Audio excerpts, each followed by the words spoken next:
Welcome to this edition of Sadler Sessions. Our special guest is Mark McNamara, the voice of racing in Hong Kong. We chart his journey from country New South Wales to calling in Hong Kong to a global audience and in a city that is racing mad. All the while, Mark's had plenty of fun along the way, including a few of his colleagues falling victim to his pranks. Enjoy this episode. Here he is, Mark McNamara.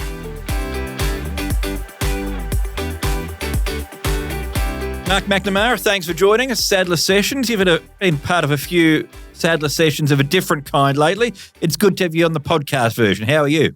Wonderful, thank you, Edward. Great to be with you as always, and very privileged to be part of the Sadler Sessions. Let's go to the beginning as we talk about your story and journey in racing. What was life like for you growing up, Mark? Where did racing first enter your life?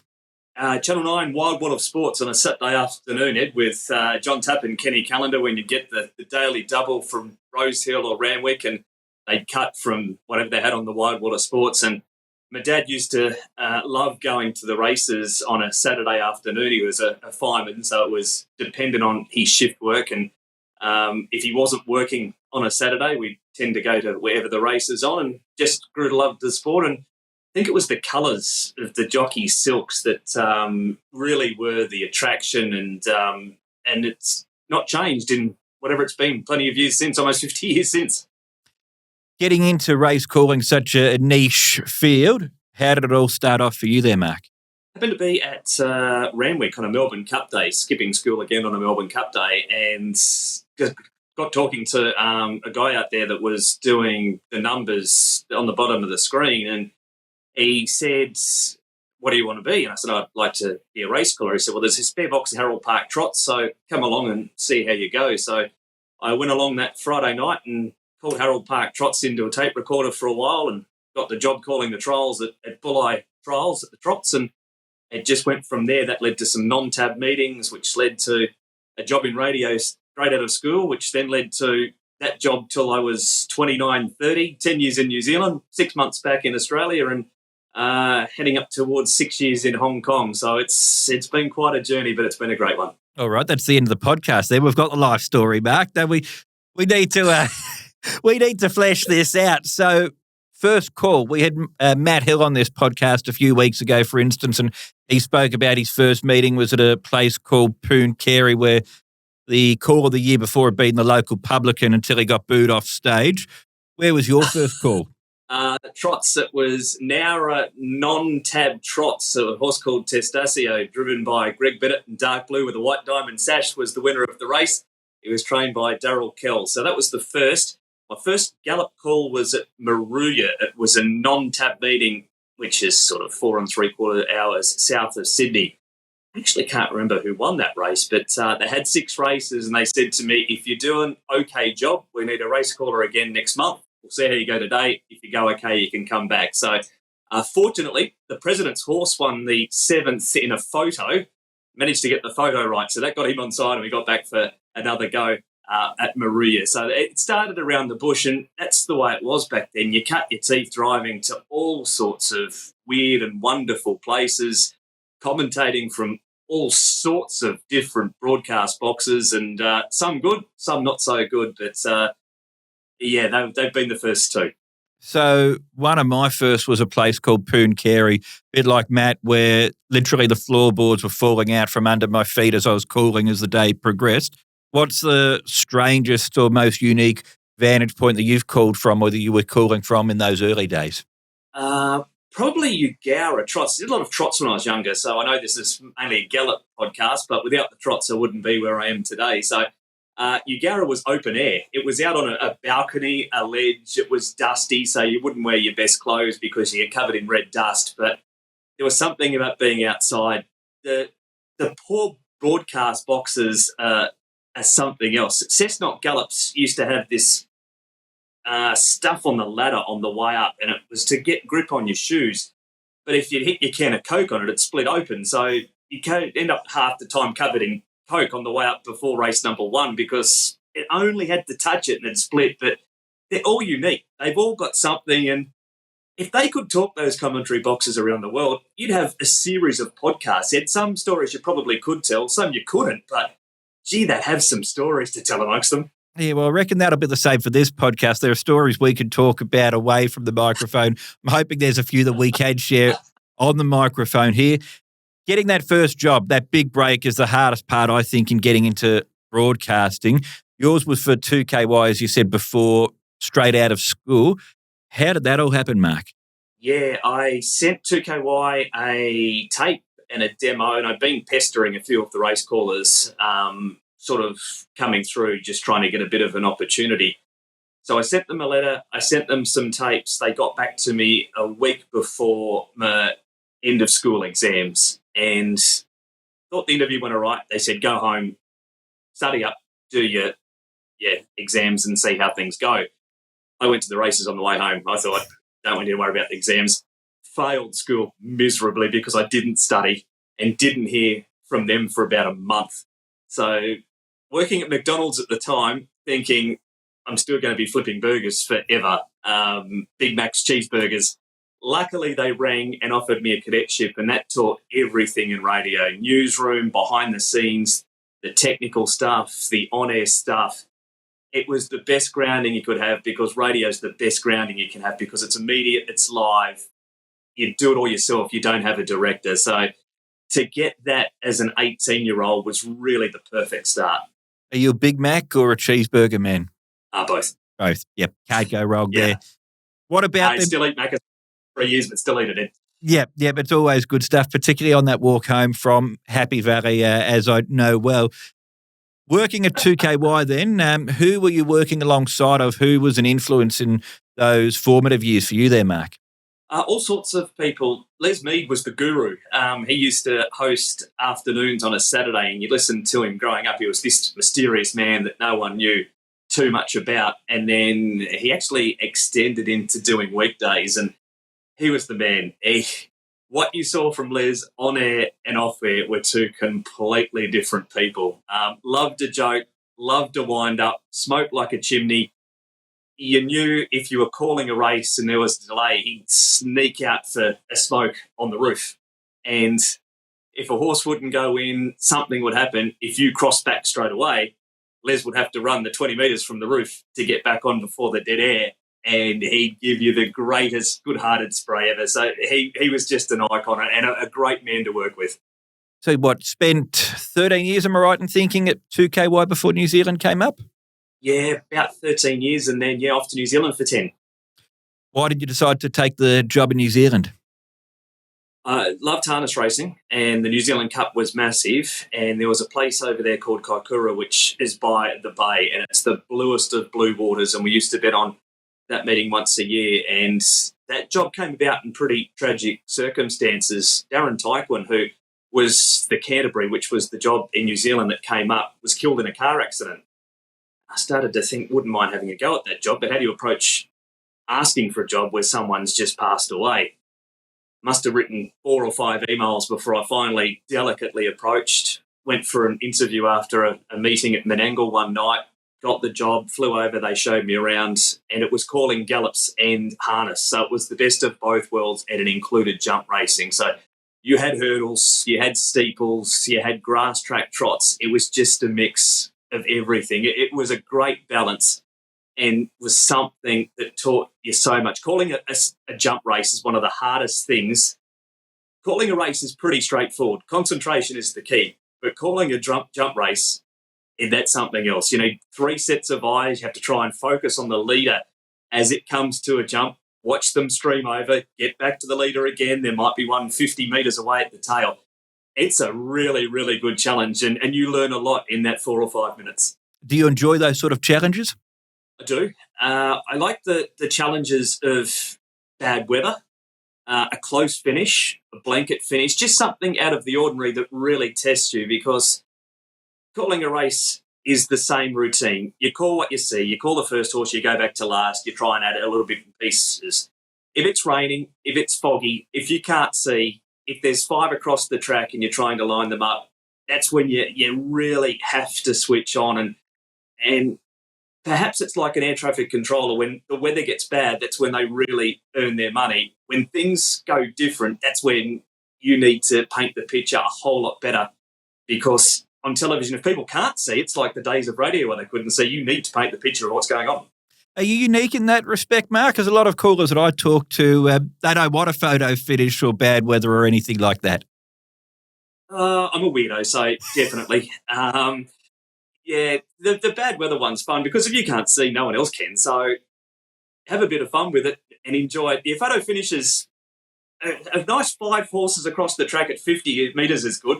Clear cut winner at the end is pretty cool as well. But anything that just challenges the brain, it just keeps you mentally sharp. So you said before that prior to taking the job in New Zealand, watching on from Sydney at Sky, you enjoyed seeing New Zealand Cup Week. We're talking to you right now during Melbourne Cup Week, but what happens across the ditch follows pretty quickly. When it was your opportunity then to call that week and the spotlight's on yourself and on New Zealand racing, how did you enjoy getting that opportunity yourself?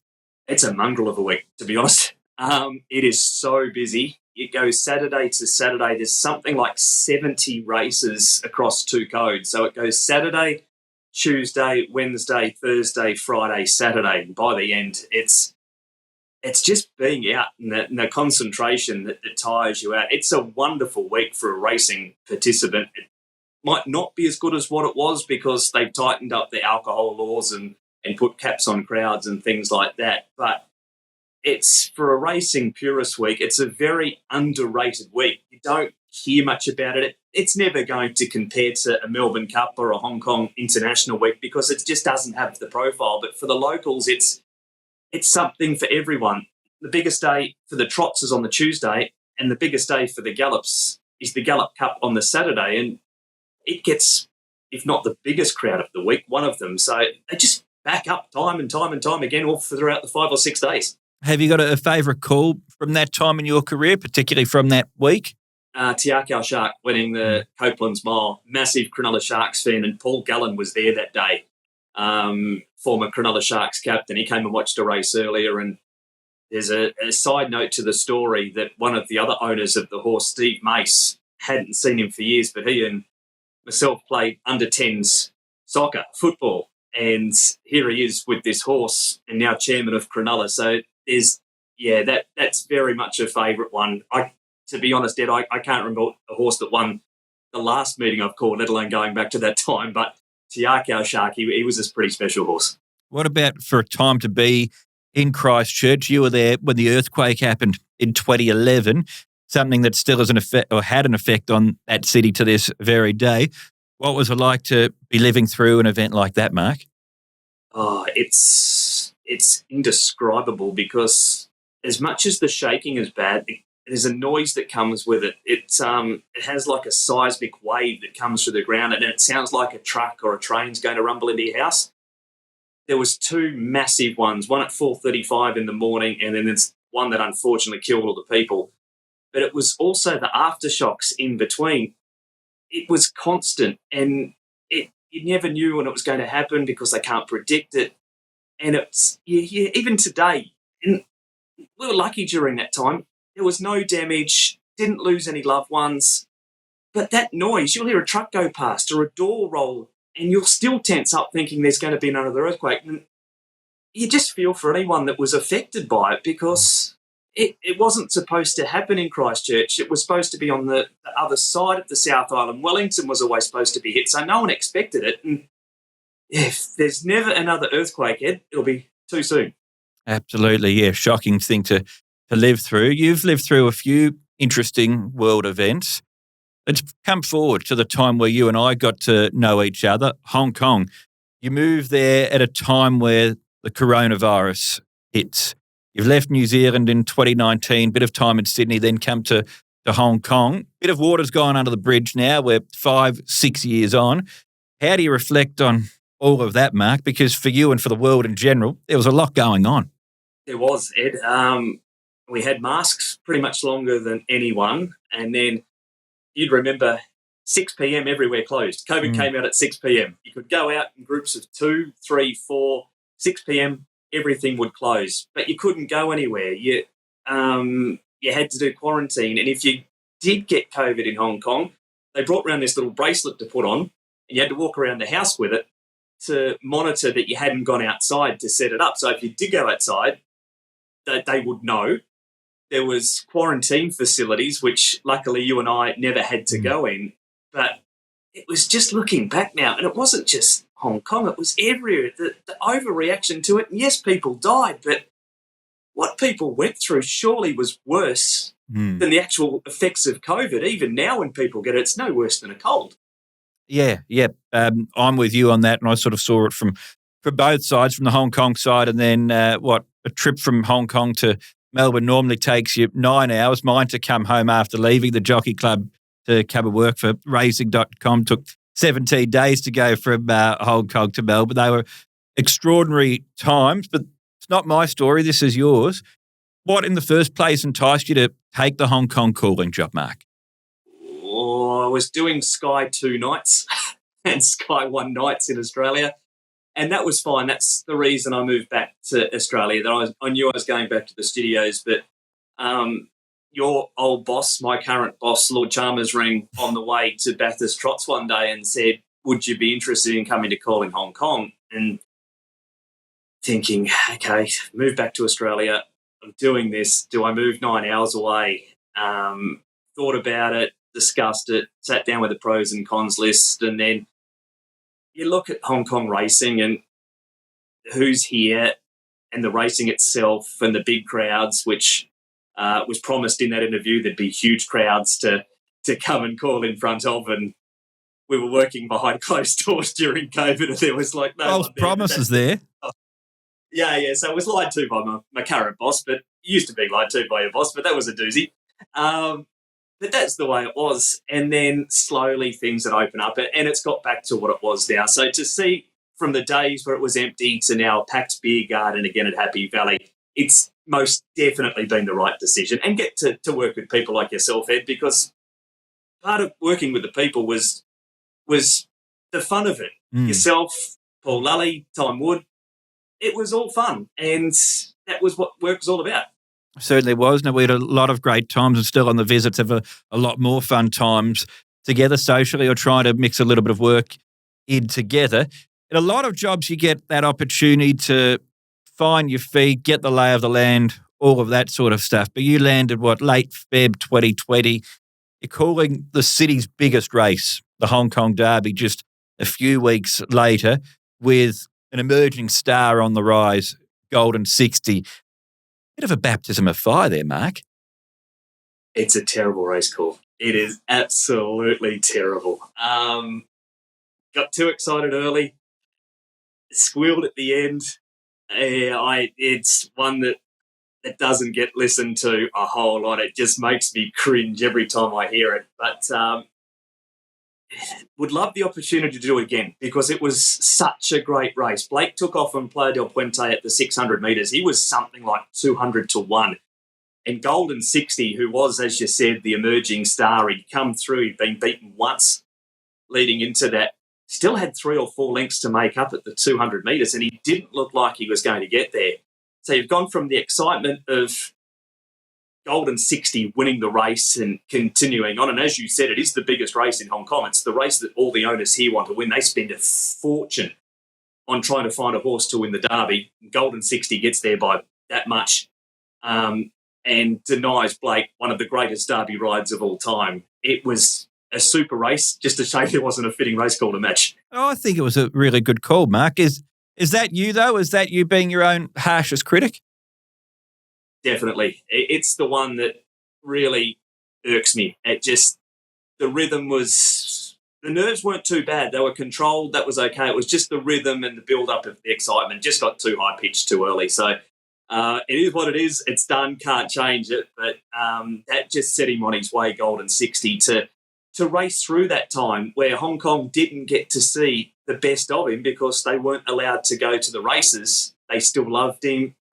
By the time he got to an 8-year-old and when he was getting close to retirement, they were there, and they were there to cheer him on. And I loved the fact that he was ridden by a local in Vincent Ho. So he had the full spectrum Golden 60. Started off with crowds, went through the lull, finished again being the hero of Hong Kong.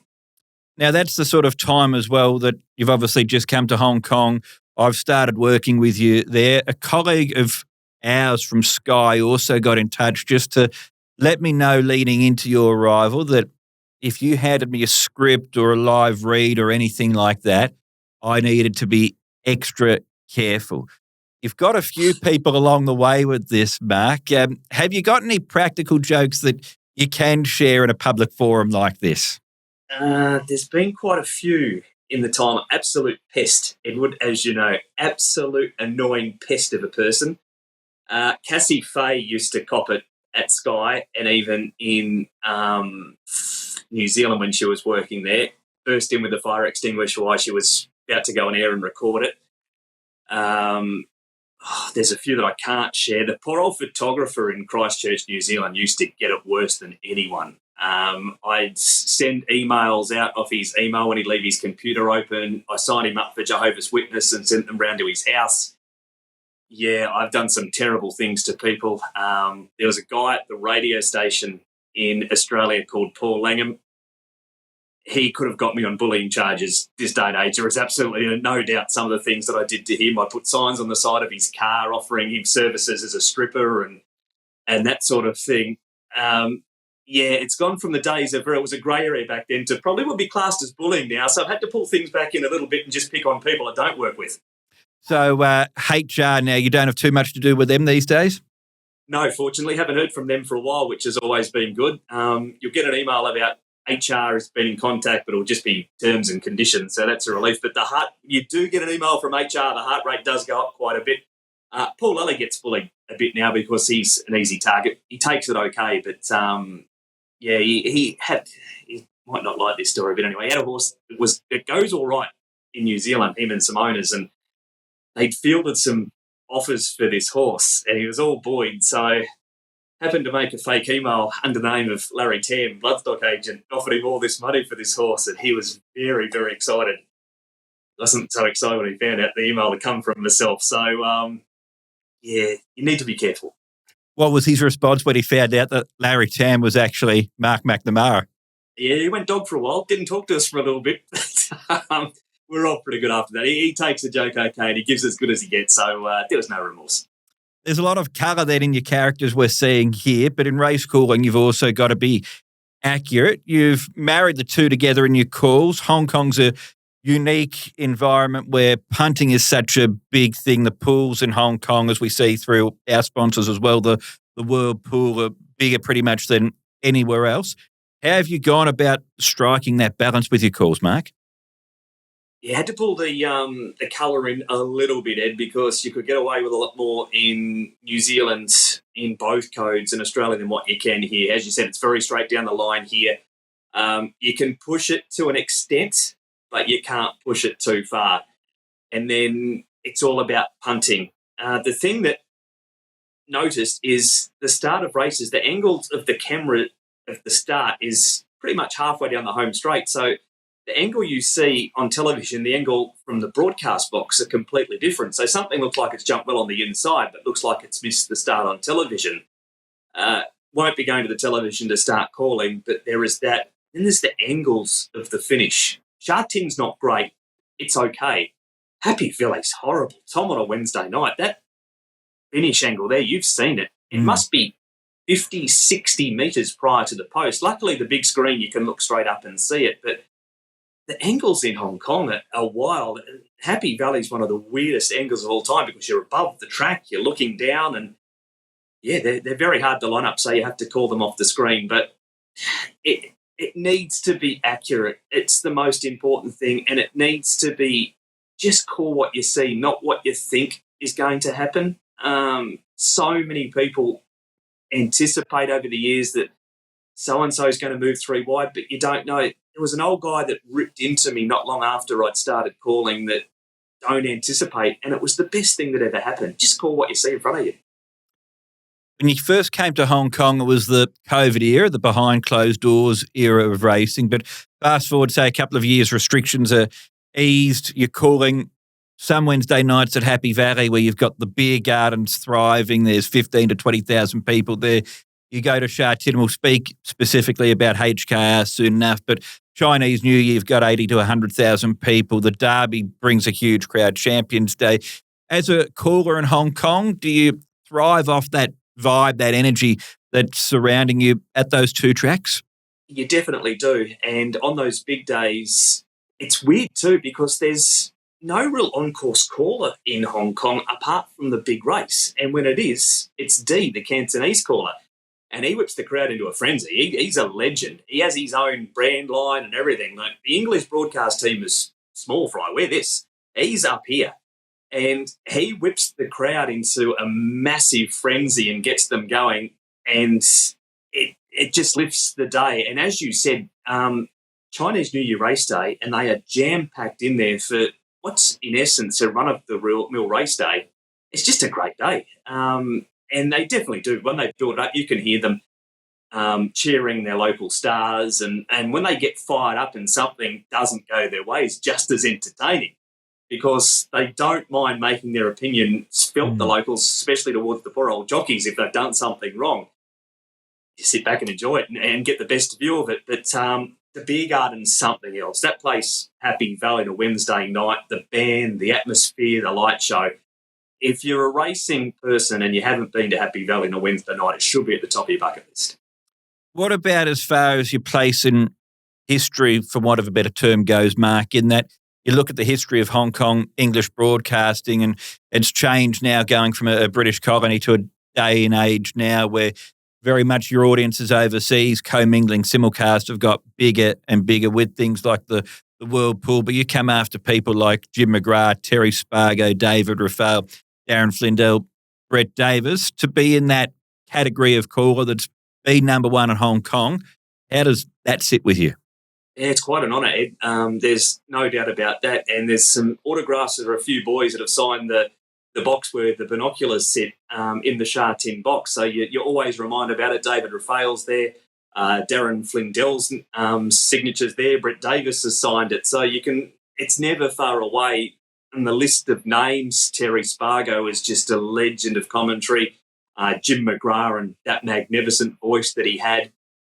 Richard Hoyle's now, even though he's not from Australia, he does an amazing job and is still calling as well as ever in Europe. So to be following in the footsteps, they're big shoes to fill and something that is never too far from the mind that you have to try and make sure you carry on the tradition of Hong Kong racing.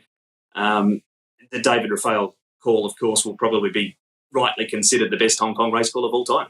Let's come into this year's Hong Kong International meeting then, the Hong Kong International races. It's the sixth time that you're doing, and this episode will lead nicely into that big day, that second Sunday in December.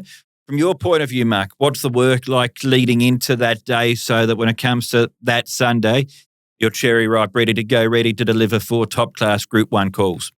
It's a busy week, actually. Starts generally on the Tuesday with racing to win for the meeting at Happy Valley on Wednesday night. Then we'll do a track work show on the Wednesday. Then it's IJC night at Happy Valley. It's a great night too. Doesn't have the calibre of horses, but as far as entertainment goes, off the track it's better than it is at Sha Tin on the Sunday. You get fireworks, huge crowd, best jockeys in the world.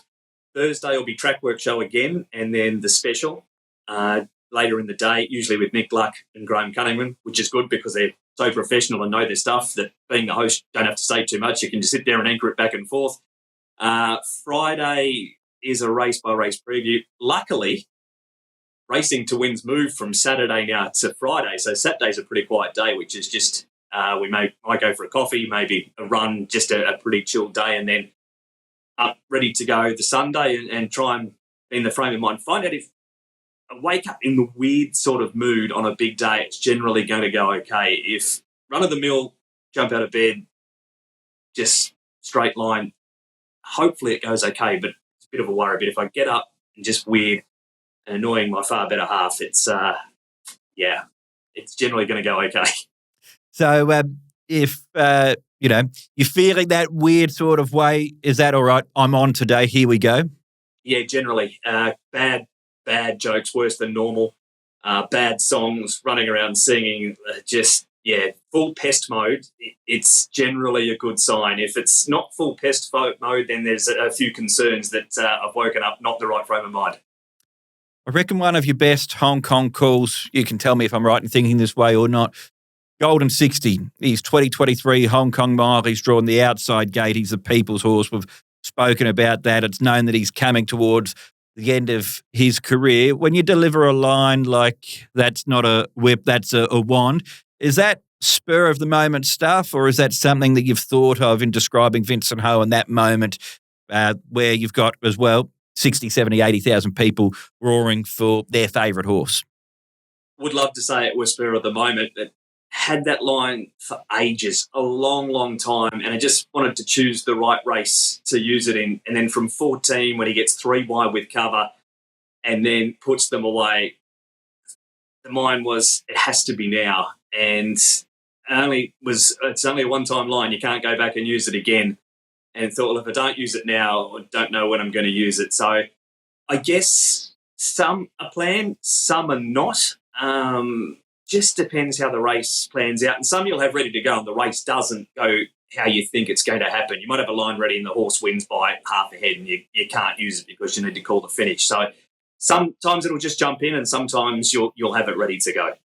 So you've called him Golden 60 with his Hong Kong Mile wins. He's happily enjoying retirement, but in more recent times, Romantic Warrior, Voyage Bubble, now the horse that Australians all love as well, Ying Rising, from coming in at a strange time with COVID and everything else. Do you feel like you're enjoying a golden era and part of a golden era of Hong Kong racing, Mark? Oh, definitely. Those 3 horses are Romantic Warrior. He lived in the shadow of Golden 60 for so long, and then now he's not. He's won a Cox Plate. He's been to the Middle East. He's on his way back, and he's been trialling really well. So it'll be super to see him back. Voyage Bubble won the Triple Crown last year, just the second horse in 31 years to do it, behind River Verdon, who, if you do come to Hong Kong, Ed, you can go and visit River Verdon. He's stuffed in the museum. He's still there if you want your picture taken with the Triple Crown winners.